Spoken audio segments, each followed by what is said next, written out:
কলম্বিয়ায় এক দশকের মধ্যে আঘাত হানা সবচেয়ে শক্তিশালী ৭.৪ মাত্রার প্রাণঘাতী ভূমিকম্পে বিস্তীর্ণ এলাকা ধ্বংসস্তূপে পরিণত হয়।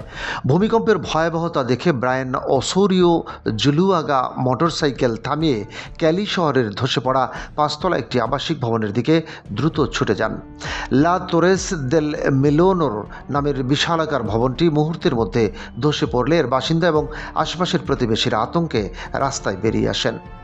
কেউ ঘুমের পোশাক পরা অবস্থায় ছিলেন, আবার কেউ বা প্রিয়জন হারানোর ভয়ে ও চরম আতঙ্কে কেঁদে ফেলছিলেন এবং মারাত্মকভাবে হতবাক হয়ে যান। সম্ভাব্য গ্যাস লিকের তীব্র ঝুঁকি থাকা সত্ত্বেও জীবন বাজি রেখে ব্রায়ান জীবিতদের খোঁজে ধ্বংসস্তূপের কাছে গিয়ে চিৎকার করতে শুরু করেন।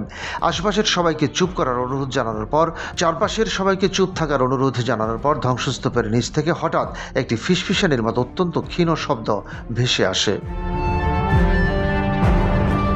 ভেতর থেকে একজন অলৌকিকভাবে সাড়া দিয়ে জানান যে তিনি ধ্বংসস্তূপের নিচে একটি পিচকা শিশুর সাথে সুরক্ষিতভাবে আটকা পড়ে আছেন। আটকা পড়া লোকটিকে এবং শিশুটিকে উদ্ধার করতে স্থানীয় কয়েকজন স্বেচ্ছাসেবক হাত দিয়ে সরিয়ে নিতে থাকেন কংক্রিটের ভারী টুকরো।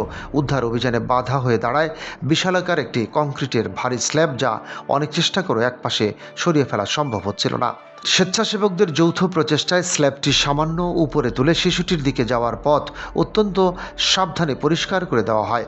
শ্বাসরুদ্ধকর অবস্থায় শিশুটির ছোট্ট মাথাটি বেগুনি রং ধারণ করেছিল, কিন্তু বাতাস ঢুকতেই সে আবার স্বাভাবিকভাবে শ্বাস নিতে শুরু করে। ধুলো মাখা ছোট্ট শিশুটিকে অত্যন্ত সাবধানে উদ্ধার করে ওসোরিও নিরাপদ চিকিৎসার সুবিধার্থে এক পুলিশ কর্মকর্তার হাতে তুলে দেন। রক্তাক্ত হাতে একটি সিমেন্টের তক্তার নিচে অর্ধেক আটকে থাকা সেই পুরুষ লোকটিকেও পরবর্তীকালে সফলভাবে উদ্ধার করা সম্ভব হয়। ঘটনাস্থলের চারদিকে ছড়িয়ে ছিটিয়ে ছিল ধুলোমাখা পোশাক, জুতো এবং একটি পুতুল, যা আটকে পড়াদের করুণ পরিস্থিতির সাক্ষ্য বহন করছিল। সকলের অসীম সাহসিকতা, ঐক্যবদ্ধ প্রচেষ্টা এবং মহান মানবতাই শেষ পর্যন্ত ওই অবুঝ শিশুটি সহ আটকে থাকা দুজনের অমূল্য জীবন বাঁচিয়ে দেয়। ডেস্ক রিপোর্ট, বাংলাবাজার পত্রিকা।